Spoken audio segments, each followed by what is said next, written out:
Mana sa 24/7. Bibenta natin sa China yan. May kano naman na. Kumusta ako doon? Makikiano ako doon. Maraming bibilin po. Yan ang problema. Hindi, lalagyan mo lang yung buhay na tayo at para hindi ka mahirapan kayo na uulahan. Di ba, Jolan? Gawa tayo ng libro.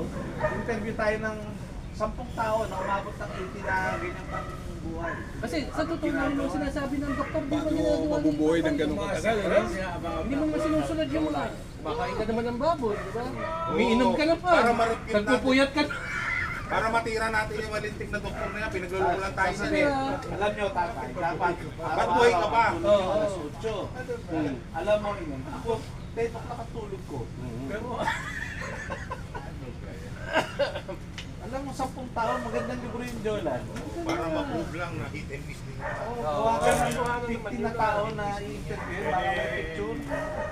Bago nag-COVID, tama-tama na yung first week ng March ay nag-ano ko, pati ako sabi ng doktor kasi yan. Siguro vitamins ko inom, wala ako. Binigyan ako ng Centrum.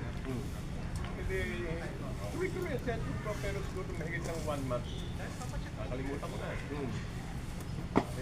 Minsan nang hiya ako, bumili ko. Sabi ko, Daddy, bali wala yung Centrum. Panay maliliit lang na yan. Pati ko ba nakakuha ang doktor? Kumuha niya ako. Yung may anak na doktor dito.